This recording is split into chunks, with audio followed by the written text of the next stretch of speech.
दोस्तों नमस्कार, मैं हूं आलोक पाठक और आप देख रहे हैं खबर दस्तक। हमारे साथ हैं सपा के प्रवक्ता कीर्तिनिधि पांडे। गाजियाबाद से एक खबर आ रही है। खबर सत्ता पक्ष के लिए अच्छी नहीं है।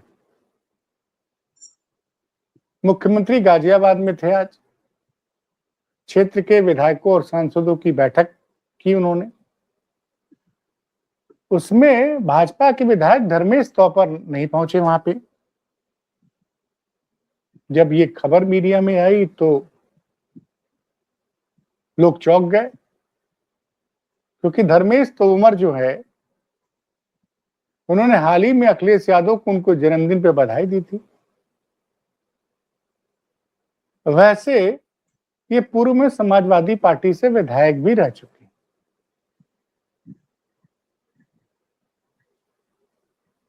जहां भारतीय जनता पार्टी ये दावा कर रही थी कि समाजवादी पार्टी के 28-30 सांसद टूटने वाले हैं, वहां भारतीय जनता पार्टी के विधायक अखिलेश यादव को जन्मदिन की बधाई दे रहे हैं, और जब मुख्यमंत्री आ रहे हैं उनके क्षेत्र में और मीटिंग बुला रहे हैं तो उसमें वो पहुंच नहीं रहे हैं। खैर, गोदी मीडिया इस पर चर्चा नहीं करेगा। एक तस्वीर और आई है आज। मेरठ की वो लड़की याद होगी, ललिता गौतम, याद है ना आपको? जी जी। जिसके साथ बेरहमी से जान ले ली गई थी, दुष्कर्म करने के भी आरोप लगे थे। मई का मामला है। उसके लिए उसके परिजन धरने पे बैठे थे उस पीड़िता को न्याय दिलाने के लिए मेरठ में। तो एसपी साहब ने क्या किया सबको पता है। उसके बाद अखिलेश यादव दिल्ली पहुंचते हैं और नगीना से उनकी कैराना से उनकी सांसद इकरा हसन पीड़ित परिवार को लेकर अखिलेश यादव के यहाँ पहुंच जाते हैं। अखिलेश यादव से बंद कमरे में मुलाकात होती है। वो परिवार को न्याय दिलाने की बात करते हैं, आर्थिक मदद भी करते हैं। जरा ध्यान दीजिएगा, घटना मई की है। 3 आरोपी पुलिस का बयान उसमें गिरफ्तार हो गए, लेकिन उसके बाद भी परिवार संतुष्ट नहीं था पुलिस की कार्रवाई पे। उसने धरना प्रदर्शन किया परिवार के लोगों ने और कुछ राजनीतिक लोगों ने। तो क्या हुआ, मेरठ में एसपी अविनाश चंद्र पांडे ने क्या काम किया वो सबने देखा। पीड़ित परिवार अखिलेश यादव से मिलके दिल्ली आया, मिलके चला गया, होश उड़ गया। जिस दिन पीड़ित परिवार अखिलेश यादव से मिलके दिल्ली से चला गया, तब शाम को योगी जी के स्वघोषित दूत संगीत सोम उनके घर पहुंचे थे। तब याद आई थी भारतीय जनता पार्टी को कि दलित समाज की बेटी है ललिता गौतम, इसके साथ ऐसा हुआ, इसके परिजनों का दुख आंसू पोंछना चाहिए। तो आज जो उत्तर प्रदेश के मुख्यमंत्री बहुत व्यस्त रहते हैं। आज 17 जुलाई को उनको फुर्सत मिली है, 18 जुलाई को। आज जब गाजियाबाद दौरे पर थे तो उनके परिजनों से उनकी मुलाकात।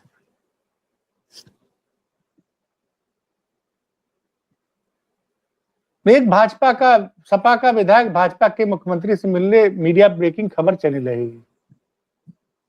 किसी चैनल पे खबर दिखाई दे रही है।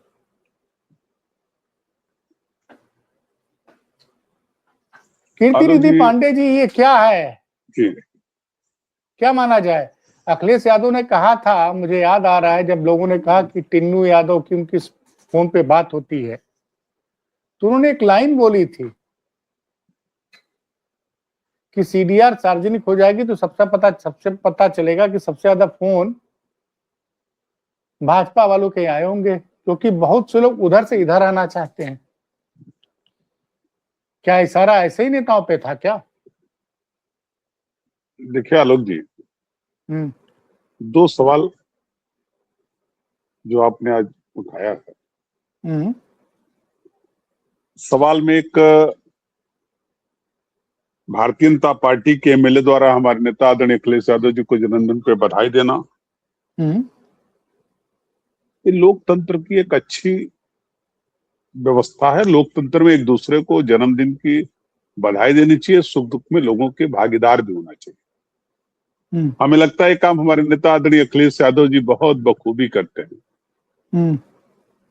हमारे नेता का ही पुतला जलाने वाली अनुपमा जायसवाल का चेहरा जल गया तो उनको अस्पताल में जब हमारे नेता देखने गए, जब हमारे नेता ने उनका हालचाल ले लिया, याद होगा उसके बाद भारतीय जनता पार्टी के डिप्टी सीएम और तमाम नेता लोग जाने लगे। कि तब लोगों को याद है कि हमारी एक विधायक एडमिट हुई है। ये दिक्कतें है कि भारतीय जनता पार्टी डिबेट है चल रही है, अगर ज्वाइन कर सके सरकार तो भारतीय जनता पार्टी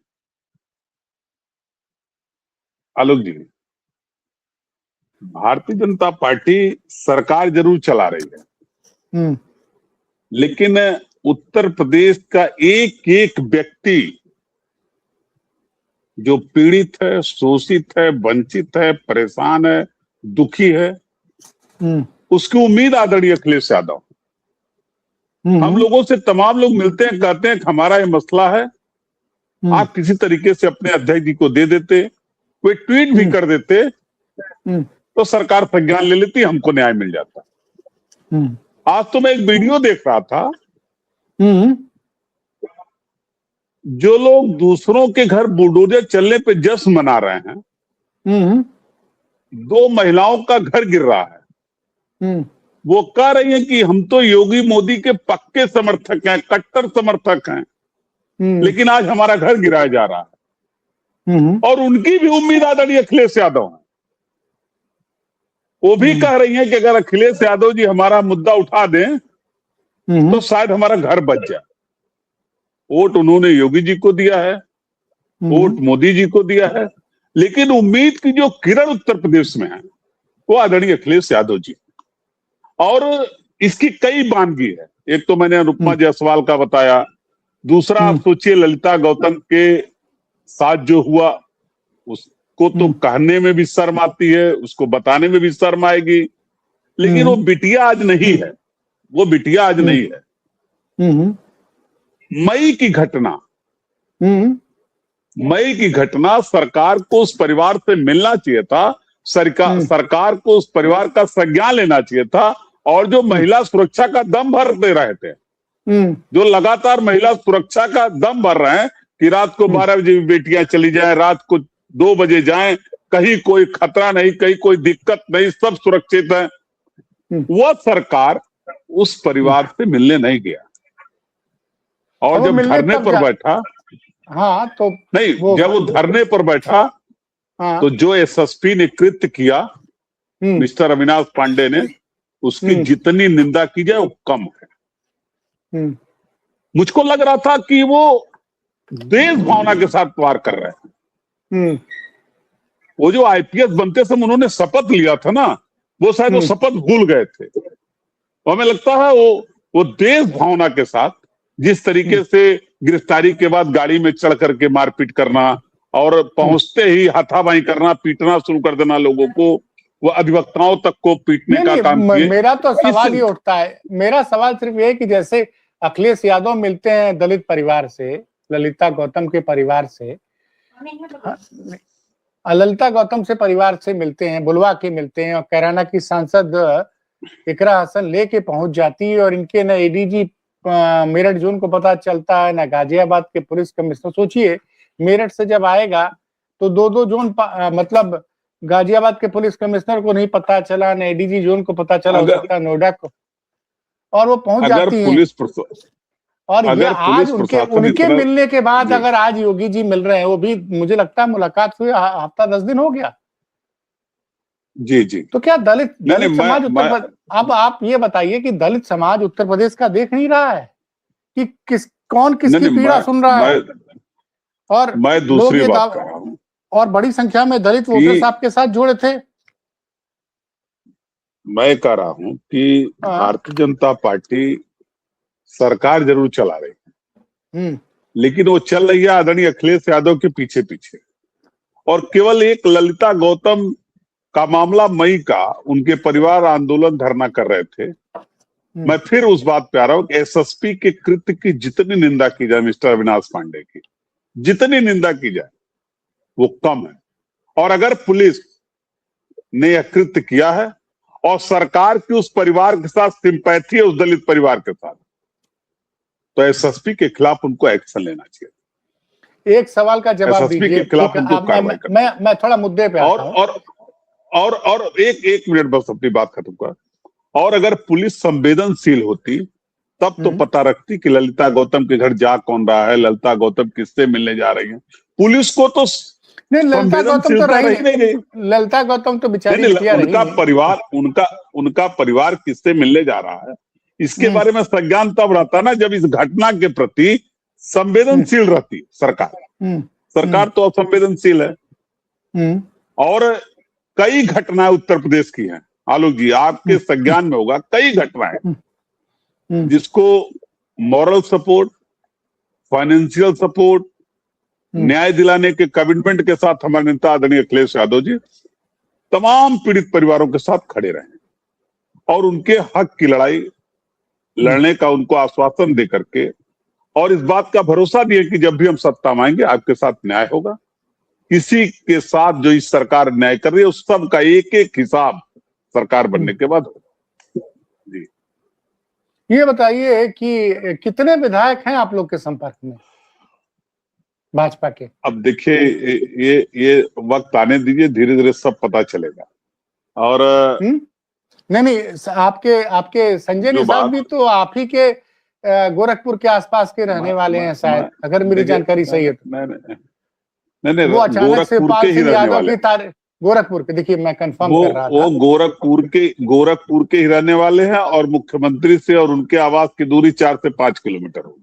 तो ये तो कह रहे हैं कि भैया अचानक से शिवपाल सिंह यादव से अपनी मुलाकात का जिक्र कर रहे हैं और कह रहे हैं मैं तो बरामदे में बैठा हूं, जिस दरवाजे में इज्जत मिलेगी उसमें घुस जाऊंगा। देखिए संजय निषाद का इशू क्या है? संजय निषाद का इशू ये था, संजय निषाद जो आंदोलन शुरू किए, संजय निषाद के आंदोलन में जो अखिलेश यादव इटावा का लड़का मर गया था, अखिलेश निषाद, तो उसमें एक इशू था इनका, एक इशू आरक्षण। बेटा एमपी हो गया, अपने मिनिस्टर हैं, बेटा एमएलए हो गया, 10 से 12 टिकट मिले उसको, इन्होंने जिसको चाहा उसको दे दिया। नहीं, बेटा एमपी हार गया इस बार, एमपी रहा, एमपी हार गया इस बार। लेकिन पहली बार तो आप ही लोगों ने सांसद बनाया था ना? नहीं, हमने पहली बार बनाया, दूसरी बार वो भारतीय जनता पार्टी से हुआ, खैलावा संत कबीर नगर से। तो 2 बार एमपी हुआ, एक बार समाजवादी पार्टी से, दूसरी बार भारतीय जनता पार्टी से, और तीसरी बार भारतीय जनता पार्टी से वो लड़े थे, लेकिन हमारी पार्टी वहां एमपी है। वो भी निषाद ने, लक्ष्मीकांत और पप्पू निषाद। हाँ, लक्ष्मीकांत और पप्पू निषाद ने। तो निषादों बड़ा नेता कौन? सवाल है देखिए निषादों का बड़ा नेता तो संजय निषाद को इस बार पता चलेगा। निषाद समाज निषादों के सबसे बड़े नेता, और निषाद समाज का आरक्षण का जो हक है उस हक पर तो संजय निषाद बोलते नहीं, इधर उधर की बात करते हैं। अब दिल्ली में सरकार आपकी ट्रिपल इंजन की सरकार भारतीय जनता पार्टी की चले, जिसमें आप साझेदार हैं। अब तो आरक्षण दिला दो निषाद समाज को, लेकिन उस इशू को उनको बात नहीं करना है, उनका समाज उनको ठीक करेगा। वो तो अब सार्वजनिक मन से कह रहे हैं कि शिवपाल यादव जी का फोन आया था, वो मिलना चाह रहे थे, तो मैंने कहा आप बड़े नेता हैं, आप मेरे घर चाय पीने के आएंगे। मैं ही चला गया उनके घर, और वो दुख भी जाहिर कर रहे थे कि शिवपाल यादव ने एक अधिकारी के ट्रांसफर करने को कहा था, अधिकारियों ने उसका ट्रांसफर नहीं किया, तो मैंने ये शिकायत मोदी जी, योगी जी से की। एक चीज समझ में नहीं आ रहा है, संजय निषाद की बातें आप याद करिए, इसी मई के अंतिम हफ्ते में या जून के पहले हफ्ते में, जब प्रधानमंत्री मोदी के 12 साल पूरे हो गए थे प्रधानमंत्री पद के, और उसका कार्यक्रम हुआ था, उसमें मोदी जी इनको अपने साथ खड़ा किए हुए थे, इनको, राजभर जी को, अनुप्रिया पटेल की पार्टी को, और एक वो आरएलडी को, और इन लोग को अपने हाथ से झालमुड़ी खिला रहे थे। लगता है झालमुड़ी खिलाना भी काम नहीं आया, क्योंकि ये शिवपाल यादव की तारीफ कर रहे हैं और ये बोल रहे हैं मैं तो बरामदे में बैठा हुआ हूँ, जिस दरवाजे में अच्छा स्वागत होगा उसमें चला जाऊंगा। एक दरवाजा भाजपा का है, दूसरा सपा का, और कह रहे हैं कि सपा के साथ तो मैं पहले भी रह चुका हूँ। मेरी नहीं, ये क्या चल क्या रहा है? ये वही चल रहा है आलोक सर कि एक दिन मैं राजभर जी का बयान सुन रहा था। राजभर जी ने कहा कि हम लोग बैंड बाजा वाले हैं, बैंड बाजा बजाते हैं, जिसके पीछे खड़े हो जाएंगे उसी का बैंड बाजा बजाएंगे। नहीं, वो तो कह रहे हैं, जब अपना कोई वो तो कह रहे हैं कि अपना जहां मेरे समाज का हित होता दिखेगा मैं उसके साथ जाऊंगा। समाज का हित तो कर नहीं पाएंगे। नहीं, बदली भाषा क्यों? ये जो नहीं, उनका बेटा जो चुनाव आपके प्रत्याशी से हार गया है, क्या वही कारण है? देखिए, वो भी कारण है, और आगामी दिनों में भी वो सब सीट हारेंगे। एक वजह वो भी है, भारतीय जनता पार्टी में योगी जी सरकार चला रहे हैं, मोदी जी सरकार लेकिन असंतोष बड़े पैमाने पर, और केवल निषाद में नहीं, राजभर में नहीं, सभी जातियों में है। क्या ब्राह्मण समाज भूल जाएगा कि केवल ब्राह्मणों की मीटिंग हो गई तो पंकज चौधरी जी ने कितनी फटकार लगाई थी कि भविष्य में दोबारा इस तरीके की बैठकें नहीं होनी चाहिए, जबकि अपने प्रायोजित करा करके तमाम जातियों की बैठकें लोग कर रहे हैं। अरे आप उसकी बात कर रहे हैं, नितिन नवीन जब आए थे तो हर जाति के लोगों ने अपना मंच बना के उनका स्वागत किया था। मैं कह तो रहा हूं कि अपने जातियों के आधार पर अलग अलग स्वागत करा रहे हैं, अलग अलग कार्यक्रम करा रहे हैं, लेकिन ब्राह्मण अगर एक दिन बैठ लिया, आपस में सुख दुख साझे कर लिया, तो इसका तकलीफ तो उत्तर प्रदेश भारतीय जनता पार्टी को, प्रदेश अध्यक्ष को इतना हुआ कि अगले दिन उन्होंने अखबार में कहा ये ठीक नहीं है, भविष्य फिर दोबारा इस तरीके की बैठक नहीं होनी चाहिए। उसी के पहले अभी क्षत्रियों ने बैठक किया था तो किसी ने नहीं बोला था। कुटुंब समाज के नाम उस बैठक से पहले क्षत्रिय समाज की बैठक हुई थी तो किसी ने आवाज नहीं खड़ा किया था। यहाँ तो कोई नाम नहीं था, यहाँ तो सिर्फ ये था कि ब्राह्मण एमएलए जो सब एक दूसरे को जानते थे, एक दूसरे के साथ भोजन कर लिए, एक साथ बैठ लिए, ये अपराध हो गया भारतीय जनता पार्टी में। तो भारतीय जनता पार्टी से जो लोग जुड़े हुए हैं उनको भी पता कि नैया डूबने वाली है। अब नैया का खेवनार कोई बचा नहीं, नैया डूबेगी इस बार। तो उस डूबती हुई नाव से तमाम लोग कूद के इधर उधर भागेंगे, और सेंटर केवल एक है, उस एक नेता एक पार्टी, अखिलेश यादव जी नेता और समाजवादी पार्टी जी। अच्छा, ये बताइए, वो राजभर जी भी एक बयान दिए थे कि अखिलेश जी हमको तलाक दे दिए इसलिए हम देखते हैं तो उनको नाराजगी आ जाती है, नाराजगी हो जाती है। देखिए ये हो क्या रहा है? निषाद जी खुले मन से कह रहे हैं कि भाई जहां हमको ज्यादा सम्मान मिलेगा हम वहां जाएंगे, हम देखेंगे किस जगह मेरे समाज का भला होगा। तो ये दरअसल मैं ये समझना चाह रहा हूं कि अभी कितना कुछ हो गया पिछले 40-50 दिनों में। देखिए, अभी जो ये लोग बयान दे रहे हैं, अब इन लोग के बयान को बहुत गंभीरता से लेने की जरूरत नहीं। मैं तो ये कह रहा हूं कि राजभर साहब तो क्या क्या कहे, देश का सबसे बड़ा झूठा देश के प्रधानमंत्री जी को बताए, उत्तर प्रदेश का नंबर 1 का झूठा उत्तर प्रदेश के मुख्यमंत्री जी को बताए, जिसके कैबिनेट में अपने मंत्री हैं। तो जब, और आज उन्हीं के साझीदार हैं जो मंदिर भेज रहे थे, कटोरा पकड़ा रहे थे, जो अनर्गल बयानबाजी कर रहे थे, वो आज उन्हीं की जिंदाबाद, उन्हीं की प्रशंसा कर रहे हैं। उनको गाली देते वक्त जिसके साथ थे आज उनको गाली दे रहे हैं। तो जिसका कोई अपना नीति न हो, अपना कोई सिद्धांत न हो, अपना कोई वजूद न हो, मैं सिर्फ ये जानता हूं कि लोग अकेले लड़ेंगे तो अपने भी एमएलए नहीं बन पाएंगे। इनको बैसाखी चाहिए ही चाहिए, तो क्या इनको बैसाखी चाहिए ही चाहिए। और मैं आपको बताऊं, संजय निषाद जी है ना, बड़े नेता हो गए आजकल, वो गोरखपुर की एक सीट है, उनका बेटा चुनाव हार गया, उनका बेटा तो हार गया 24 में। गोरखपुर ग्रामीण में जो निषाद पार्टी उन्होंने बनाया है, निर्बल इंडियन शोषित हमारा दल जो करके है, उस सिंबल पर ये चुनाव लड़े थे, गोरखपुर जनपद के गोरखपुर ग्रामीण विधानसभा से हार गए थे। और मैं कह रहा हूं कि चाहे वो राजभर साहब हो, चाहे निषाद साहब हो, बैसाखी चाहिए, बिना बैसाखी के तो अपने नहीं एमएलए हो पाएंगे। जब बैसाखी के बाद भी अपने बेटे को एमपी नहीं बना पाए दोनों लोग, एमपी नहीं बना पाए बैसाखी के बाद, और मजबूत बैसाखी के बाद, जो दुनिया की अपने को सबसे बड़ी पार्टी करती है, जो 80 की 80 सीट जीतने का उत्तर प्रदेश में दावा कर रहे थे, दम भर रहे थे, रामलला को स्थापित कराए थे बिना शिखर और ध्वज के, उस पार्टी की बैसाखी के बाद भी दोनों लोगों के पुत्र चुनाव हार गए। इस बार इन लोगों का नंबर है, अपने लोग चुनाव हारेंगे, इसलिए लोग संभावना तलाश रहे हैं, अभी से रास्ता बना रहे हैं कि किधर चला जा, बीजेपी से नैया नहीं पार होगी, इसलिए रह रह करके प्रशंसा कर रहे हैं। नहीं, कल तो राजभर जी ने कल बड़ा विचित्र बयान दे दिया था कि शिवपाल जी ने कहा था कि ये बड़ा मतलब डांट डांट बाट बोला था कि बहुत, तो उन्होंने कहा था कि शिवपाल जी को कोई इलाज की जरूरत है, इस तरह का भी बयान दिया था राजभर जी ने। राजभर जी के बारे में जो स्वयं अपने को बता रखा हम बैंड बाजा वाले हैं, जिसके पीछे खड़े होंगे उसी का बजाएंगे, तो जिस राजभर का अपना कोई नीति नहीं, उनके पार्टी का अपनी कोई सिद्धांत नहीं, अपना कोई वसूल नहीं, जिस उद्देश्य और नीति के तहत पार्टी बनाया उस पर चलना नहीं, पिछड़ों के अधिकार पे डाका पड़ रहा उस पर बोलना नहीं, और अभी तो यूपीएसआई का रिजल्ट आया है ना कल परसों, हाँ, उसमें भी बड़े पैमाने पे यादव हुए हैं, उसमें भी यादव हैं। भाई जो कहते हैं लोग कि अखिलेश यादव जी की सरकार में सिर्फ यादवों की भर्ती हुई, तो उसमें भी तो यादव हुए, और एक नंबर पे पंडित जी की भर्ती है, उससे थोड़ा कम तो ठाकुर साहब की भर्ती है एक सीट। नहीं कोई डाटा भी आया नहीं, लेकिन ये हाँ, ये दावा किया जा रहा है सोशल मीडिया पे, ऐसा कोई डाटा अवेलेबल नहीं है।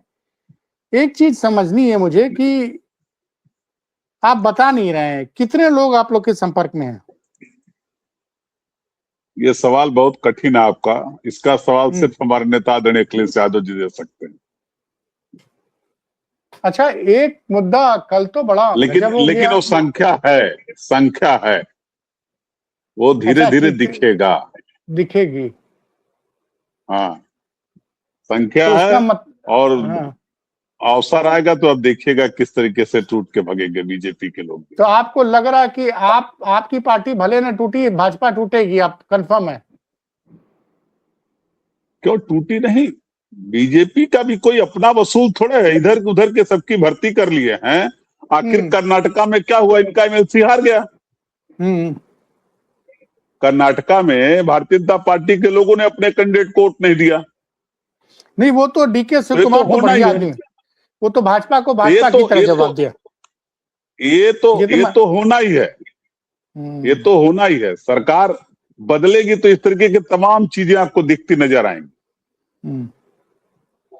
अच्छा, ये बताइए, मनीष जी जुड़ गए हैं जी, मनीष जी से ले लीजिए। मनीष जी, एक खबर आ रही है, दो खबरें, दोनों पर आपका रिएक्शन चाहूंगा। एक तो गाजियाबाद में एक मीटिंग थी, भारतीय जनता पार्टी के एक विधायक थे, उसमें सारे विधायकों को बुलाया गया था, सांसदों को। सोमेश तोमर वानी पहुंचे, और ये सोमेश तोमर पहले समाजवादी पार्टी से विधायक रह चुके हैं। इन्होंने अखिलेश यादव को जन्मदिन पर सार्वजनिक रूप से बधाई भी दी थी। ये खबर कहीं चल नहीं रही है, लेकिन मेरे लिए खबर है।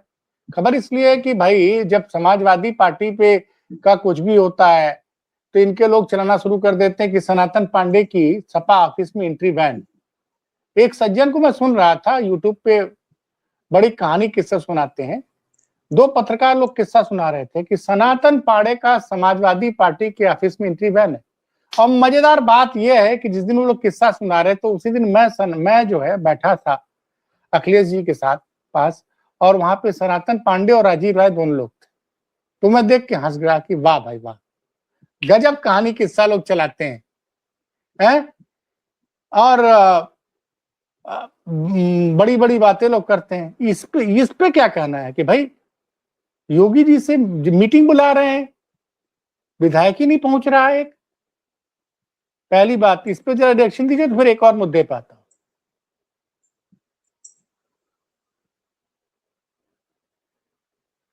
आवाज नहीं आ रही मनीष जी। आप इसको ऐसे सोचिए ना, बेसिकली पॉलिटिक्स अभी सबसे खराब दौर में है। मोदी की राजनीति या संघ की राजनीति या बीजेपी की राजनीति अपने सबसे खराब दौर में है। ये जब ताकतवर दौर था तो उस समय इन्होंने बहुत सारे लोगों को अपने साथ लिया है। तो वो ऐसे लोग हैं जो बेसिकली सत्ता की ताकत के बतौर ही देखते हैं सत्ता कहाँ जा रही है, किधर जा रही है। तो बहुत स्वाभाविक बात है। उत्तर प्रदेश में बेसिकली राम मंदिर के भव्य उद्घाटन के बाद भी ये सब बुरी तरह हारे, और अब तो राम मंदिर में चढ़ावा चोरी का भी मामला आ गया। राष्ट्रवाद का सवाल भी ट्रंप ने सब खत्म कर दिया।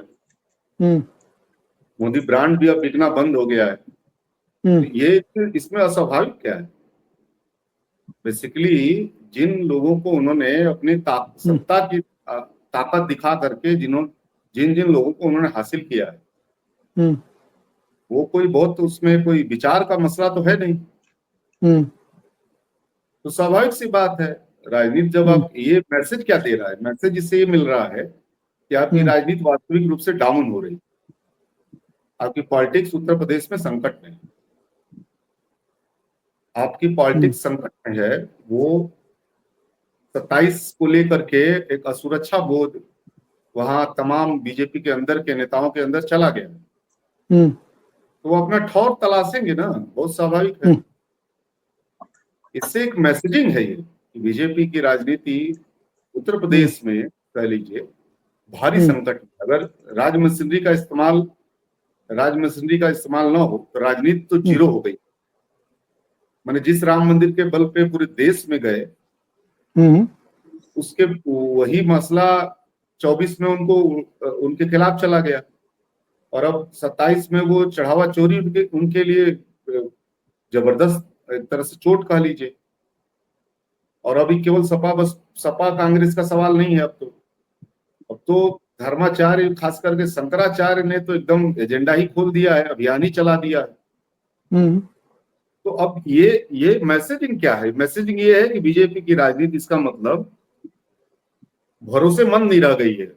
जो भी लोग वहां बीजेपी के राजनीति पे चढ़ के विधायक बनना चाहते हैं, सांसद बनना चाहते हैं, वो अगर मान लीजिए वो इस एंगल वाले हैं, तो वो तो देखना शुरू करेंगे। 27 को देखना उन्होंने शुरू कर दिया है। इसलिए इस अनुपस्थिति को लेकर के बहुत चकित होने की जरूरत नहीं है, स्वाभाविक है। जी लगता है फिर नेट चला गया। मनीष जी, आपको मेरी आवाज मिल रही है? जी आ रही है। आज एक तस्वीर और आई है। तस्वीर ये आई है कि आपको याद होगा कि मेरठ में एक दलित छात्रा थी ललिता गौतम, उसके साथ जो भी हुआ उसका मई में उसकी बेरहमी से जान ले ली गई थी, और उस मामले में पीड़ित परिवार धरना प्रदर्शन कर रहा था। उसके साथ मेरठ के पुलिस अधीक्षक ने क्या किया सबको पता है।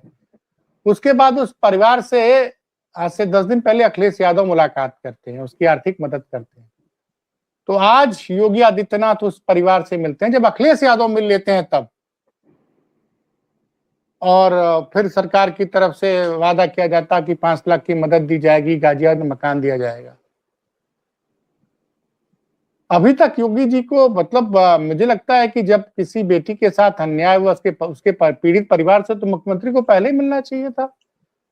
जब विपक्ष का नेता पूर्व मुख्यमंत्री मिल लेता, उसके 10 दिन बाद योगी जी मिलते हैं। बेसिकली तो ये कैसे अखिलेश यादव के पीडीओ को कैसे काट पाएंगे ये? नहीं, देखिए ये अभी मैं क्या कह रहा हूँ, अभी मैं कह रहा हूँ कि विपक्ष जो नैरेटिव बना रहा है, सामाजिक न्याय के खिलाफ है, संविधान के खिलाफ है, आरक्षण के खिलाफ है, दलितों के खिलाफ है, महिलाओं के खिलाफ, ये जो नैरेटिव 24 में बना था, तो अब अभी भी इसका मतलब इस्टेब्लिश है। अभी भी वो इसका मतलब उत्तर प्रदेश की राजनीति में वो एक सेंटर पॉइंट बना हुआ है। आप मान लीजिए ये एनसीआरबी की रिपोर्ट है कि उत्तर प्रदेश में महिलाओं के साथ, दलित के साथ जो हमला है उसके ऊपर, वो पहले नंबर पे, दूसरे नंबर पे, तीसरे नंबर पे उन्हीं के राज्य हैं, जितने राज्य हैं, राजस्थान हो, यूपी हो, बिहार हो, मध्य प्रदेश हो, तो अब ये नैरेटिव अब इस्टेब्लिश हो गया। मतलब इसका मतलब क्या है? इसका मतलब है कि 24 में जो राजनीति चली थी सामाजिक न्याय की, वो राजनीति अभी भी कह लीजिए इस्टेब्लिश कर रही है, वो स्थापित है अभी भी। इसका मतलब वो सेंटर पॉइंट बना हुआ है। तो अब मान लीजिए वो रोक नहीं पा रहे हैं, लेकिन अब ये है कि उनको जाना पड़ रहा है। लेकिन अब वो लेट एंट्री है। गए नहीं है, वो गाजियाबाद बुलवाए गए हैं साहब, आप क्या बात करते हैं? हम क्या कह रहे हैं? हम कह रहे हैं लेट वो एंट्री गए है। थे, वो गए थे, मुख्यमंत्री जी गए थे, अपनी बहन के घर गए थे। जब भी गाजियाबाद जाते हैं उनके घर जाते हैं, उसकी तस्वीरें आई। अभी वो मिलते भी नहीं थे अभी तक, जाते ही नहीं थे अभी तक। अब उनको बुलाना पड़ रहा है, कहीं ना कहीं मिलना पड़ रहा है उस तरह के हिस्सों को। वो मैसेज देना चाहते हैं अभी। माने इसका मतलब ये है कि विपक्ष नैरेटिव तैयार कर रहा है, सत्ता उसके पीछे पीछे दौड़ रही है। तो इसका मतलब जैसे यूपी के 24 के पॉलिटिक्स में विपक्ष नैरेटिव तैयार कर रहा था, सत्ता उसको खारिज करने की, उसकी आलोचना करने की कोशिश कर रही थी। 24 में भाजपा का कोई नैरेटिव नहीं था जिसकी आलोचना विपक्ष कर रहा था। 24 में विपक्ष नैरेटिव खड़ा कर रहा था और भाजपा को उसका जवाब देना पड़ रहा था। इसका मतलब यह है कि अभी भी 2027 से पहले भी विपक्ष नैरेटिव तैयार कर रहा है और सत्ता को उसके पीछे पीछे भागना पड़ रहा है। इसका मतलब सामाजिक न्याय, संविधान का सवाल, दलित सवाल, पिछड़ा सवाल, अति पिछड़ा सवाल अभी सेंटर पॉइंट बना हुआ है उत्तर प्रदेश की राजनीति का। और उधर हिंदुत्व का सवाल भी उनसे छूट रहा है। हिंदुत्व का सवाल भी उनके दायरे से बाहर हो रहा है। तो गहरे संकट में है बीजेपी भाई। वो इसलिए देखिए, मेरा ये कहना है कि सामाजिक न्याय का सवाल तो छूट ही गया बहुत पहले ही। वो तो ठप्पा लग गया। जात जनगणना अभी तक नहीं हो रही है। यूजीसी जो कानून आया था पिछड़ों के लिए, उसको ठंडे बस्ते में डाल दिया गया। मूछ रखने के लिए और घोड़ी पर चढ़ने के लिए दलितों की हत्या हो रही है। एनसीआरबी की रिपोर्ट है, महिलाओं पे, दलितों पे सबसे ज्यादा हमला हो रहा है। ये सामाजिक न्याय वाला सवाल तो वो तो उसका जवाब उनके पास था। वो उसी के चलते 24 में 240 पे आ गए। अब हिंदुत्व का मसला भी छूट रहा है। माने राम मंदिर के मसले पर भी चला गया कि ये राम को नहीं लाने वाले थे, ये राम के नाम पे धन लूटने वाले थे, राम के नाम पे मंदिरों को अपने बैंक में बदलने वाले थे। ये उसका राजनीतिक दोहन कर रहे थे। उनको पॉलिटिक्स करनी थी राम के नाम पे, और राम के नाम पे उनकी अर्थव्यवस्था को मजबूत करना था। जैसे अडानी बैंक थे, उसी तरह राम मंदिर बैंक बन गया। ये उनके सेंटर पॉइंट। अभी उनका मुख्य नैरेटिव ही संकट में है और इधर सामाजिक न्याय वाला सवाल भी बना हुआ है। तो 27 में इनके पास कोई राजनीति नहीं है, राज मशीनरी है। अब देखते हैं राज मशीनरी कितना इनका मदद कर पाती है, ये देखना होगा।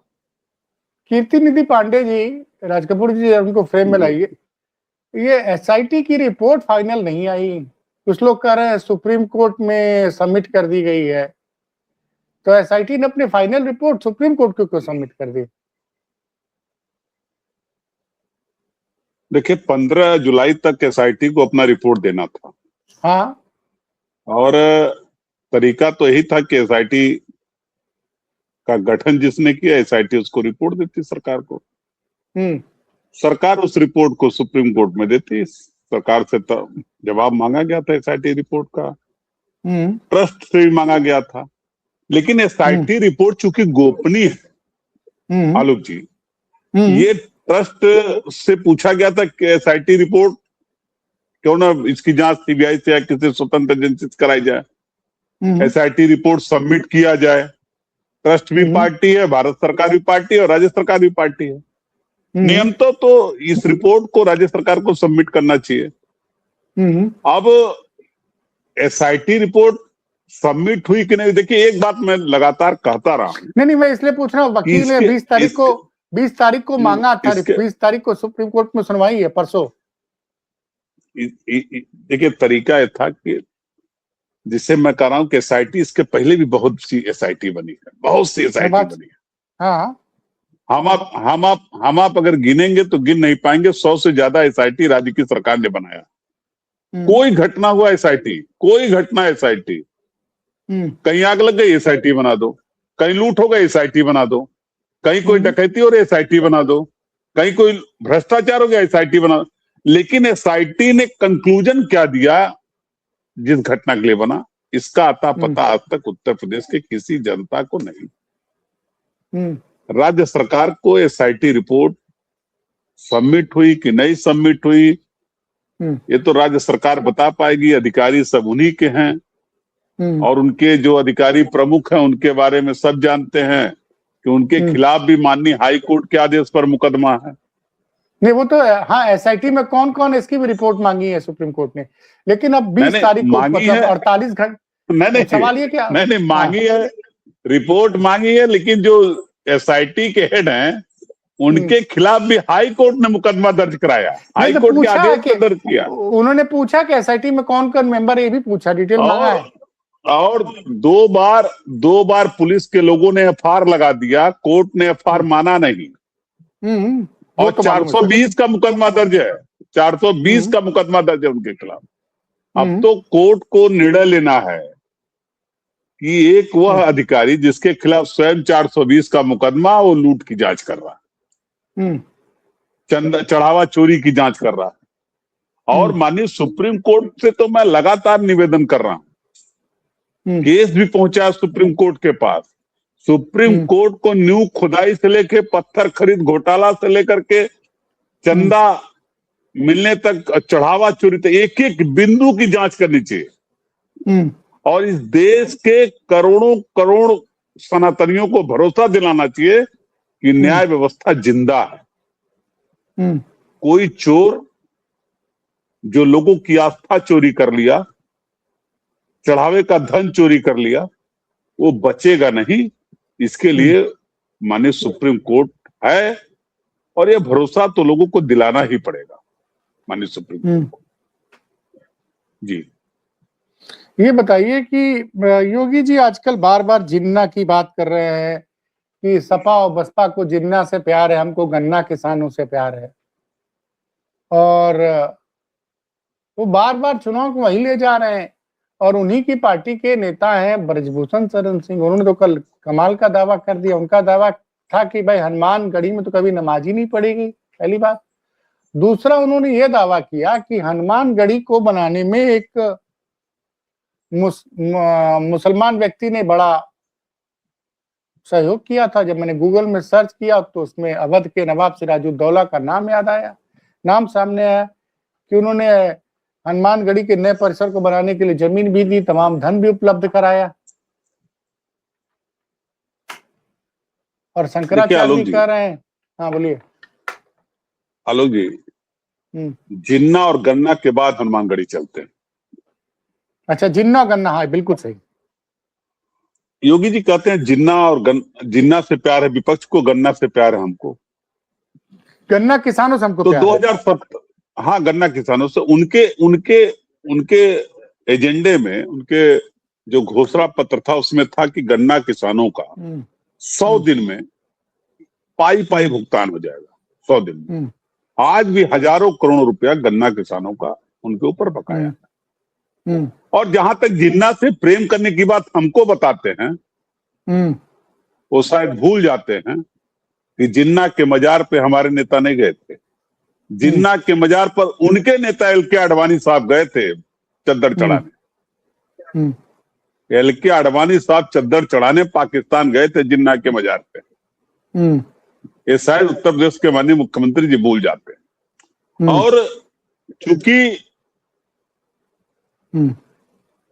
जब किसी की शासन काल की चोरी पकड़ ली जाती है, जब किसी को लगता है कि मेरा फेल्योर हो गया, मैं नहीं जान पाया और विपक्ष जान गया कि चढ़ावा में चोरी हो रहा है, मैं रोज जाता था, मैं नहीं जान पाया और अखिलेश यादव जी जान गए कि चोरी हो रही है चढ़ावा में।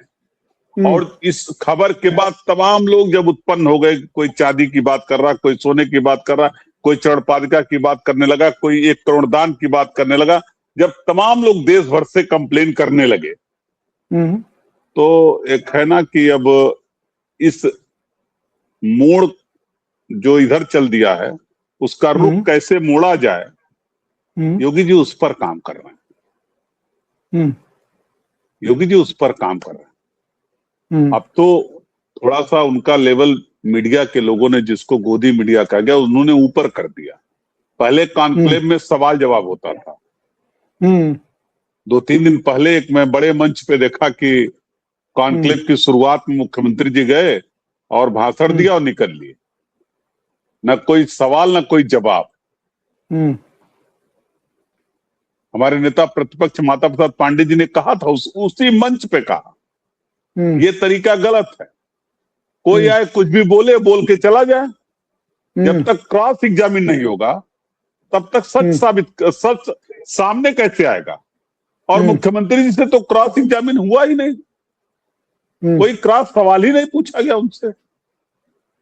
तो जो उनके मन में आया वो बोल के चले गए।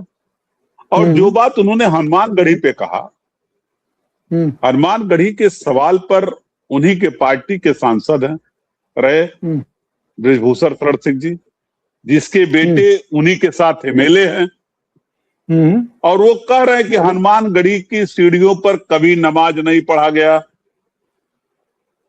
स्वामी शंकराचार्य भगवान स्वामी अभिमुक्तेश्वरानंद जी महाराज भी कह रहे हैं कि झूठ बोल रहे हैं, हनुमानगढ़ी के सीढ़ियों पे कभी नमाज नहीं हुआ। लेकिन क्या इतिहास के वो पन्ने, इतिहास की वो लाइनें योगी जी मिटा देंगे जिसमें हनुमानगढ़ी के लिए जमीन देने से लेकर निर्माण तक केवल मुस्लिम शासकों का योगदान रहा है? आप नवाब सफदर जंग ने 52 बीघा जमीन दिया था हनुमानगढ़ी के लिए। अच्छा। और नवाब सुजाउद्दौला ने अतिरिक्त भूमि और संरक्षण प्रदान किया उस जमीन को। नवाब आसिफउद्दौला के शासनकाल में मंदिर निर्माण के लिए पर्याप्त सामग्री संसाधन सब उपलब्ध कराए गए। नहीं, नवाब सिराजुद्दौला के लिए बताया जा रहा है कि उनके बेटे की तबीयत खराब थी तो हनुमानगढ़ी के महंत से मिले। हनुमानगढ़ी के महंत ने कहा कि भैया हनुमान जी का चरणामृत का पूजा करके उसको पिला दीजिए तो आपका बेटा ठीक हो जाएगा। तो ठीक हो गया। तो उन्होंने भगवान के लिए बेटा, ये ऐसा है कि उनका बेटा ठीक हो गया, ये एक कहानी जो उससे कनेक्ट है। उसके बाद सारे संसाधन उपलब्ध करा करके मंदिर का निर्माण कराया।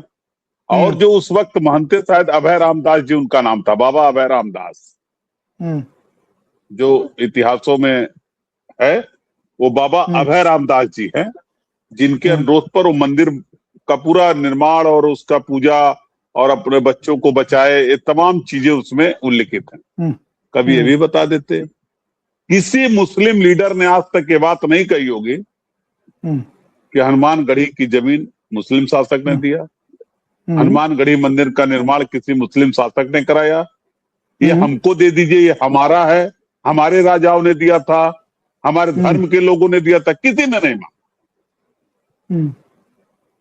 यही सेक्युलरिज्म है, जहां जो है वो स्थापित रहे, सब अपने अपने धर्म के साथ, अपने अपने आचार विचार के साथ सकुशल रहे। और इतना ही नहीं, अवध के नवाब गाजिउद्दीन हैदर और वाजिद अली शाह के शासनकाल में लगातार उसका संरक्षण, मेंटेनेंस, मरम्मत भी होता रहा मंदिर का।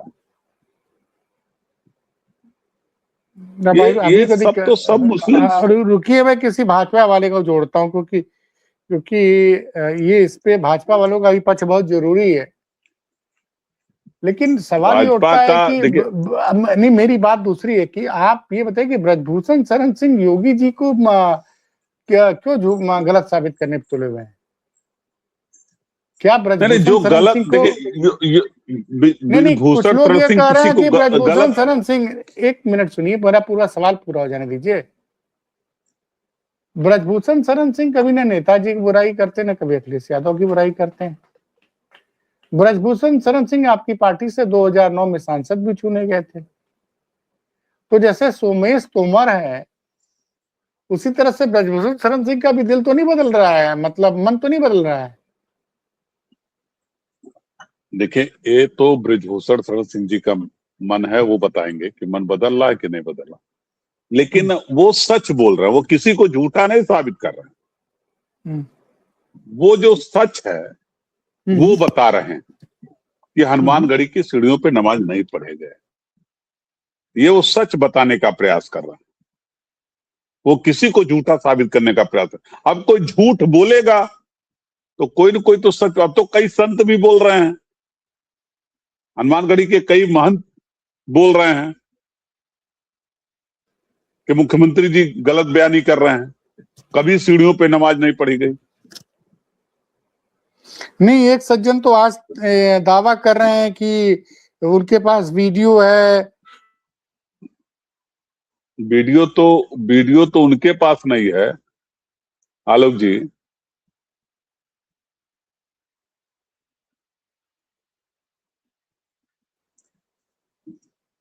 कमाल है, 2003 का वीडियो कहां से आएगा? ये वाली बात है कि 2003 में वीडियोग्राफी तो उतनी होती नहीं थी। देखिए, वीडियो तो उनके पास नहीं है। जो ये दावा कर रहे थे कि मैं उस वक्त एसएसपी था, जो भारतीय जनता पार्टी के वर्तमान में राज्यसभा के, नहीं एसएसपी नहीं थे, वो आईजी जोन थे। एसएसपी ने तो साफ साफ बोला था कि वहां नमाज नहीं पढ़ी गई। राजीव सब्बरवाल, उनका बयान मीडिया में था, पे सर्च किया था। बिजलाल जी उस वक्त आईजी लॉ एंड ऑर्डर थे। एक बीएन राय जी का भी बयान आया। हाँ, वो मैं जानता हूँ, बीएन राय उस वक्त आईजी जोन अयोध्या थे। उन्होंने भी कहा कि वहां नमाज नहीं पढ़ी गई थी। नहीं भाई, जब मैं तो तमाम मीडिया रिपोर्ट देखा था, ऐसा कुछ था नहीं। और एक बात तो तय है ना सर कि जैसे ये आपसी संस्कृति है, जो भारत की विशेषता है कि इस गुलदस्ते में अनेक कलर के फूल हैं, वैसे भारत देश में अनेक धर्मों को मानने वाले लोग, और जब सब एक दूसरे से मिलते जुलते हैं, हम लोगों के यहाँ होली में तमाम लोग आते हैं, हम लोग ईद में दूसरे के घर जाते हैं, हम लोग अफ्तारी भी कराते हैं, हम लोग फलाहार भी कराते हैं, तमाम कार्यक्रमों का आयोजन करते रहते हैं कि एक दूसरे के साथ सब लोग कनेक्ट रहें, आपसी भाईचारा कायम रहे, देश मजबूत रहे, आंतरिक रूप से मजबूत रहे। जब हम आंतरिक मजबूत रहेंगे तभी बाहरी शक्तियों से लड़ पाएंगे। लेकिन भारतीय जनता पार्टी आंतरिक रूप से ही देश को कमजोर करना चाहती है। बाहर से तो जो कर रहे हैं कर ही रहे हैं, अंदर से भी कमजोर करना चाहते हैं। सवाल ये है कि अंदर से कमजोर करना चाह रहे हैं, लेकिन योगी जी रोज रोज एक ही डायरेक्शन पे ले जा रहे हैं। आज तो जो मैं कह रहा था कि हेडलाइन मैनेजमेंट का खेल है, मैं तो बार बार कह रहा हूं, जौहर यूनिवर्सिटी का जो मामला है वो अयोध्या से बातचीत को हटाने का खेल है। आज तो एक सज्जन ने दावा किया है कि दैनिक भास्कर की रिपोर्ट है, उसमें एक सज्जन का वीडियो उसकी जानकारी के बगैर रिकॉर्ड किया गया, स्टिंग किया गया। ये मैं जो थोड़ा सा डाउट है, उसमें सज्जन दावा कर रहे हैं वो टिन्नू यादव के ब्लॉक के या उनके पड़ोसी बताए जाते हैं। वो तो दावा कर रहे हैं पंडित जी की टिन्नू यादव को जेल में गजब सुविधा मिली हुई है। क्या विधायक को इतनी सुविधा मिलेगी जेल के अंदर? उनके बैरक में एलसीडी लगा हुआ है, सोफा है, तमाम चीज है, बड़े बड़े लोग उनसे मिलने जा रहे हैं। क्या समझा जाए ये जो अब कानूनी दृष्टि से बताइए आप मुझे कि अगर ये जो आरोप है तिवारी जी का, जो भास्कर पे वीडियो में दिखा नहीं सकता हूँ, दर्शक हमारे दैनिक भास्कर ऐप पे जाके देख सकते हैं, तो ये आप वकील ने बताइए, इतनी सुविधाएं टिन्नू यादव को जेल में, अगर ये दावा सही है, पहली बात तो इस दावे की जांच होनी चाहिए, और ये दावा सही है तो बहुत चौंकाने वाली बात है। देखिए आलोक जी, मैंने पहले दिन से आपसे लगातार कह रहा हूं कि ये जो जेल भेजे गए, पहले दिन से ही हमारे नेता आदरणीय अखिलेश यादव ने तो 7 जून को कहा था कि चढ़ावा में चोरी हो रहा। 5 जून से ही पैसे की रिकवरी शुरू कर दिया था चंपत राय जी ने, लोकल पुलिस की मदद से। टेलर तो था ही उनका, और ये बात सब जान गए थे कि चोरी हो रही है, लेकिन पहले दिन से ही उसको दबाने का प्रयास जारी था। क्योंकि एक चोरी खुलती तो उसके पीछे कई पर्त खुलते जाते हैं। जैसे मार्केट में कई पर्त आने लगे, कोई पत्थर खरीद का घोटाला बताने लगा, कोई जमीन खरीद का घोटाला बताया जा रहा, कोई स्वर्ण चोरी की बात बताई जा रही है, कहीं सिलाएं चोरी की बात आ गई, खनन में जो न्यू खुदाई हुआ उसमें कमीशन की बात, तो तमाम आरोप प्रत्यारोप आने लगे। ये सब देखिए एफआईआर भी सोच समझ के लिखी गई। गिरफ्तारी जिसकी हुई वो पहले से जो जानकारी आती है छन करके कि वो पहले से ही मंदिर में थे, जैसे इधर मुकदमा लिखा गया वैसे सब के सब गिरफ्तार हो गए। और मैंने पहले दिन कहा था आपसे कि एक भी बड़ा व्यक्ति जेल नहीं जाएगा। नहीं, ये बात तो आप पहले दिन से कह रहे हैं, ये बात मैं और मेरे दर्शक भी जान रहे हैं, हमारे दर्शक भी जान रहे हैं। आप लगातार 8 जून से आप इस चैनल पे लगातार चर्चा कर रहे हैं, एक दिन छोड़ के एक दिन आप एक बात और कहूंगा। मैं पहले दिन से कह रहा हूं कि कोई बड़ा आदमी जेल नहीं जाएगा, और अगर कोई बड़ा आदमी जेल गया तो उसकी जो लपट जो उसकी आंच की लपटें हैं ना, वो लखनऊ से ले तक दिल्ली तक जाएगी उसकी। नहीं, मैं तो तिवारी जी के आरोप लखनऊ से दिल्ली तक जाएगा। और तिवारी जी के आरोप, मैं कह रहा हूं ना, तिवारी जी के आरोप सच है या गलत मैं नहीं जानता, लेकिन एक बात माननी पड़ेगी कि ये पूरी घटना एफआईआर एसआईटी बनाना, उसके बाद एफआईआर होना, पहले से पकड़ के बैठाए गए मुलजिमों को जेल भेज देना, पैसा पहले से रिकवर करके रखा हुआ कंडे से और घरों से और राशन के डब्बे से, और उसको निकाल करके सबके हिस्से का बांट देना, और सबके हिस्से में इतना इतना पैसा। पुलिस कितनी एक्टिव हो गई, मुलजिम अरेस्ट होते ही सबके पास से पैसा रिकवर कर ली। ये सब जो प्लानिंग में काम किया उत्तर प्रदेश की सरकार के इशारे पर पुलिस और एसआईटी ने, इसमें यह भी तय है कि कोई बड़ा आदमी जेल नहीं जाएगा, कोई बड़ा नहीं जाएगा। और अच्छा, देखिएगा अंतिम तक। और इसीलिए कभी जिन्ना की बात कर रहे हैं माननीय मुख्यमंत्री जी, इसीलिए ध्यान डाइवर्जन के लिए मौलाना मोहम्मद अली जौहर यूनिवर्सिटी के तरफ की बिल्डिंग गिराई जाएगी। मैं कह रहा हूं कि अगर कोई लीगल बिल्डिंग बन गई, शिक्षा का मंदिर है, तो उसको लीगलाइज कर दीजिए, उसका कंपाउंडिंग चार्ज ले लीजिए। अगर बिल्डिंग बन गई, कमरा बना है, तो उसका कंपाउंडिंग चार्ज का नोटिस दीजिए। अगर पार्टी कंपाउंडिंग चार्ज नहीं जमा कर पाती तब हम ध्वस्तीकरण का आदेश देंगे। लेकिन इस तरीके का आदेश देना, और हिंदू मुसलमान लगातार की नमाज पढ़ी गई, जिन्ना से लोगों को प्यार है, जौहर यूनिवर्सिटी में ब्लॉक गिराए जाएंगे, 38 कमरे गिराए जाएंगे, ये सब लगातार जो प्रयास कर रहे हैं, उस पर सिर्फ मुख्यमंत्री से कहना कि तू इधर उधर की न बात कर, ये बता कि चढ़ावा चोरी क्यों हुआ। और इस उत्तर प्रदेश देश और दुनिया में रहने वाले सनातनी जानना चाहते हैं कि आपके कार्यकाल में, आपके लगातार अयोध्या दौरा करते रहने के बाद भी इतना बड़ा लूट, इतना बड़ा भ्रष्टाचार राम मंदिर ट्रस्ट के अंदर कैसे हो गया। और ये कहीं ले जाएंगे मुद्दा, लेकिन सनातनी इस बात का हिसाब इनसे मांगता रहेगा और इनको देना पड़ेगा। जी, एक बयान शेयर हो रहा है, योगी जी का बयान था कि तब के डकैत आज अयोध्या की बात कर रहे हैं। योगी आदित्यनाथ का बयान आया था, ऐसा दावा किया जा रहा है। तो राजीव निगम कॉमेडियन जी पूछ रहे हैं कि तो आज के डकैत की बात कर ले और बताएं कि इस डकैती में कौन कौन शामिल है, डकैती क्यों डाली, भगवान को क्यों लूटा। अब तब के डकैत कौन थे ते तो पता नहीं, लेकिन आज के डकैत कौन है वो तो ट्रस्ट के अध्यक्ष भी बता रहे हैं कि डकैती हुई साहब राम मंदिर ट्रस्ट में। और इस जितने ट्रस्ट के मेंबर जिनका नॉमिनेशन हुआ, ये सब या तो आरएसएस के पदाधिकारी, या तो भारतीय जनता पार्टी से जुड़े लोग हैं, या तो राज्य सरकार से जुड़े लोग हैं। बाकी कौन है उस ट्रस्ट में? बाकी कौन है उस ट्रस्ट में? और ट्रस्ट बनाया देश के माननीय प्रधानमंत्री जी ने, ट्रस्ट बनाया देश के माननीय प्रधानमंत्री जी ने, और उस ट्रस्ट ने राम मंदिर ट्रस्ट को लूट लिया,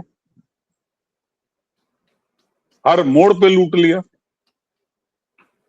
मैं तो एक दिन सोच रहा था लोग जी, 22 करोड़ रुपया विज्ञापन पे खर्च कर दिया। ये आपने बताया 22 करोड़ आपने... मतलब सोचिए, मैं सोच रहा हूं कि 22 करोड़ रुपया एक मूर्ति के स्थापना के एडवर्टाइजमेंट में खर्च कर दिया। पूरे देश में क्या किया इन लोगों ने? 22 करोड़ रुपया बहुत होता भाई। और लगभग इतना रुपया ही अक्षत पूजन में खर्च कर दिया। रामलला मूर्ति की स्थापना में 133 करोड़ खर्च कर दिया।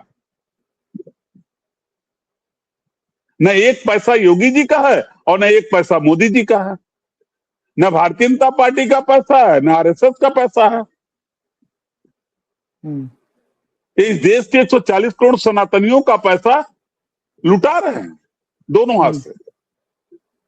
जो चाह रहा वो चढ़ावा का पैसा घर ले जा रहा है, जो चाह रहा वो विज्ञापन में खर्च कर रहा है, जो चाह रहा वो मंदिर निर्माण के नाम पे धांधली कर रहा है। यही स्थिति बना दिया। और जवाब तो देना पड़ेगा, भारतीय जनता पार्टी को जवाब देना पड़ेगा, नहीं तो जनता जवाब देने के लिए तैयार बैठी है। 24 में हाफ, 27 में साफ, पूरा होगा हिसाब। 24 में हाफ, 27 में साफ। 27 में साफ, जनता करेगी पूरा हिसाब। चलिए सर, देखते हैं सर क्या होता है। बड़ी सार्थक चर्चा रही, बड़ी संख्या में दर्शक जुड़े, और कीर्ति निधि पांडे का विशेष रूप से धन्यवाद, क्योंकि जब से अयोध्या का मुद्दा खुला है, हर रोज ये डिबेट में बैठते हैं। और हमारा भी कि जब तक अयोध्या में असली अपराधी नहीं पकड़े जाएंगे, तब तक खबर दस्तक इस विषय पर सरकार से सवाल पूछता रहेगा। बाबा का आशीर्वाद लेके लौटे हैं कीर्ति निधि पांडे जी वैद्यनाथ धाम का। चलते चलते एक बात बता दीजिए, गोरखपुर से तस्वीरें आ रही, बड़ा पानी बरसा है, कौन सा विकास है? सब जगह देख रहे हैं पानी लगा हुआ है, कुछ क्या है भाई, क्या मामला क्या है? जरा अभी मुझे अचानक याद आया। दो बातें आलोक जी मैं आपसे कहूंगा। एक, महिला सुरक्षा से जुड़ा मुद्दा। एक दिन मैंने आपसे कहा था कि बिटिया शिवानगी शुक्ला के साथ जो हुआ रेलवे अस्पताल में, अपने पिता का इलाज कराने गई। मैं उस बिटिया के घर गया था, उस बिटिया से मिला था, और वो अपने पिता का इलाज कराने गए थे। पिता उसके बीमार हैं और पिता के सामने उसको पीटा गया।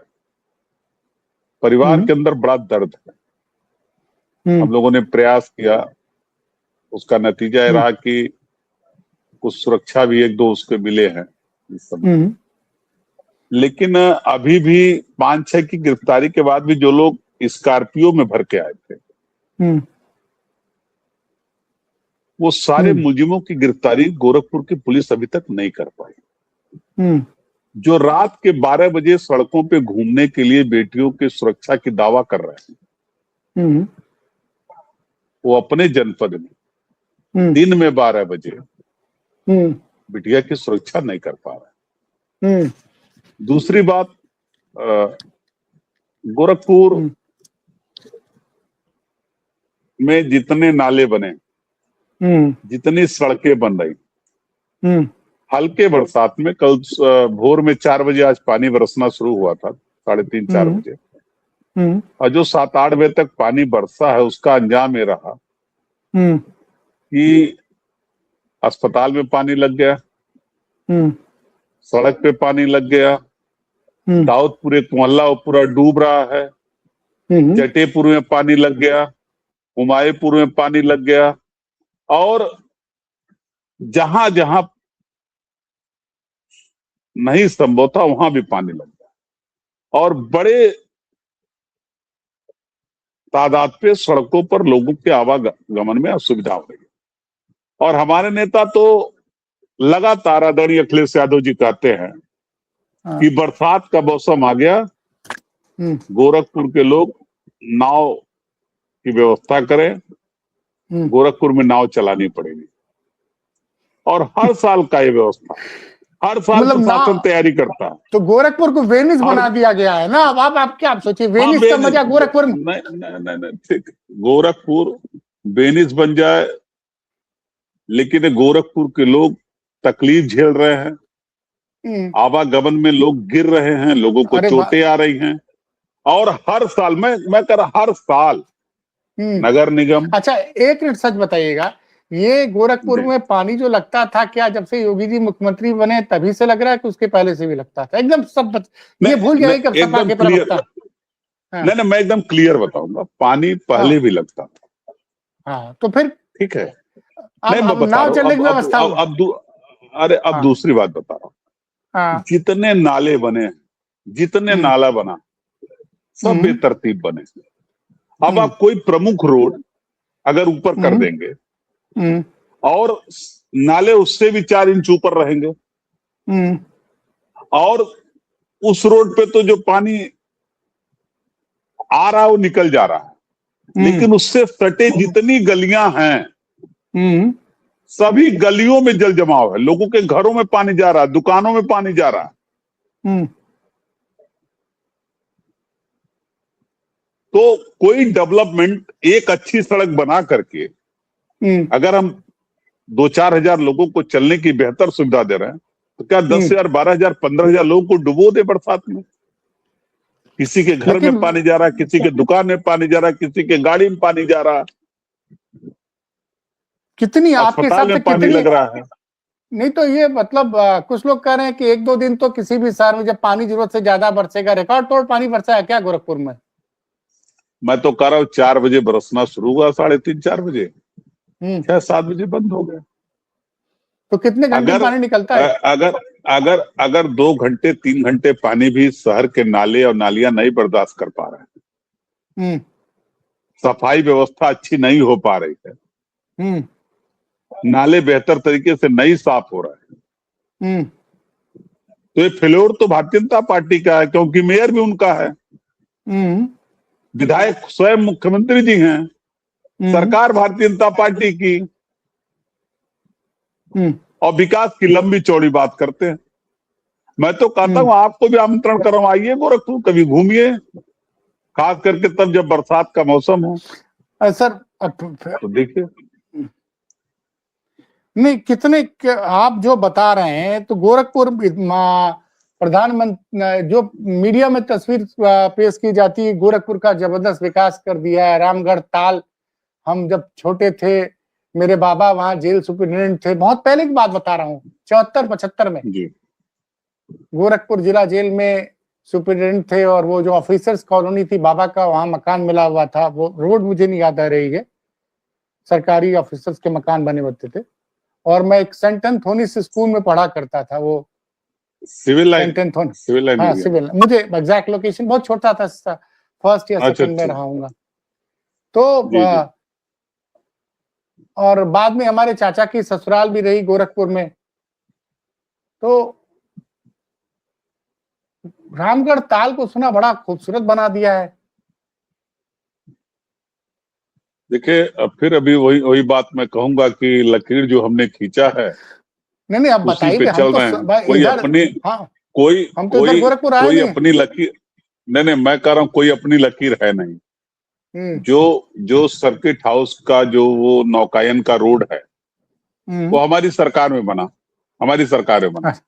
अच्छा। और रामगढ़ ताल परियोजना को एक कॉन्सेप्ट सुंदरीकरण का हमारे नेता आदरणीय अखिलेश यादव जी ने लाया, कि उसके किनारे कुछ सीढ़ियां बनाया, और एक ब्लॉक बनाया किनारे की, और उस एक रास्ते को बंद कराया कि अब यहाँ लोग आकर के शाम को बैठ सकते हैं। उसी लकीर पे चलने का काम ये सरकार कर रही है। और जितने उधर जमीन थे, जितने पार्क थे, सब जो इनके परिवार कहे जाएंगे, जो बड़े महाराज थे, उनके बड़े महाराज थे, उन लोगों के नाम पे बने हैं। और नौकायन जो शुरुआत हमने किया उसी को आगे बढ़ा रहे हैं। कोई अपना सोच, अपना विचार, अपना तरीका नहीं निकाल पाए कि उससे बेहतर भी कुछ हो सकता है। अच्छा, ये दावा किया जा रहा है, मीडिया में भी आता है कि मस्तिष्क ज्वर की गोरखपुर में योगी जी ने इतना बढ़िया काम किया कि पूरे क्षेत्र में मस्तिष्क ज्वर से बहुत बड़ी बीमारी थी, मतलब इंसेफेलाइटिस के नाम से जाना जाता था। जब हम लोग छोटे थे तभी से इसका जिक्र आता था, उससे अब निजात मिल गई। जब रिपोर्टिंग बंद हो जाएगी, इंसेफेलाइटिस वार्ड में पत्रकारों का जाना बंद हो जाएगा, तो आपको याद होगा कि जब कोरोना हुआ था तो जितने लोगों की मौत होती थी, जितने लोगों की देश भर में, वो सब कोरोना से मर गए बता दिया जाता था। अरे बात सुनिए, बात नहीं कर रहा हूं, लेकिन उसके बाद भी तो हमने हालात देखे थे कोरोना के, हम तो फील्ड में भी घूमे थे, लेकिन उसके बाद भी तो अब चुनाव हार गए भाई साहब। सवाल ये है, मैंने अगर गोरखपुर में क्रांतिकारी परिवर्तन नहीं हुए हैं मुख्यमंत्री के बनने के बाद, तो आप क्या कह रहे हैं कि जो दावा किया जा रहा है कि गोरखपुर में विकास की गंगा बह रही है, उससे आप सहमत नहीं है? 10 साल 9 साल 4 महीना हो गया योगी जी को मुख्यमंत्री बने हुए। देखिए, डेवलपमेंट की परिभाषा सिर्फ सड़क का निर्माण कराना नहीं है। डेवलपमेंट की परिभाषा कई हैं। आज तक हमारा एयरपोर्ट प्राइवेट एयरपोर्ट नहीं बन पाया। आज भी हम एयरफोर्स के एयरपोर्ट से काम चला रहे हैं। दूसरा, कोई क्रिकेट स्टेडियम नहीं बन पाया। एक जो रीजनल स्टेडियम है हमारा, उससे कोई बड़ा स्टेडियम नहीं बन पाया जिससे बच्चे दौड़ धूप करके देश और प्रदेश में अपना नाम रोशन कर पाए। और कोई ऑडिटोरियम अब तक नहीं बन पाया। ऑडिटोरियम नहीं बन पाया, अभी तक नहीं बन पाया। एक बन रहा, देखिए कब तक तैयार होगा। तो ये जो स्थिति, ओबी ऑडिटोरियम वो है जो वीर बहादुर सिंह जी शिलान्यास करके गए थे। हाँ, उस ऑडिटोरियम में मैं आया हूँ। अमर उजाला के प्रोग्राम हुआ था। वीर बहादुर सिंह जी वो देखिए बन करके हो सकता तैयार हो जाए इस बार। जी चलिए सर, बहुत बहुत आपने गोरखपुर के विकास की भी अपनी नजरों से सच्चाई बताई।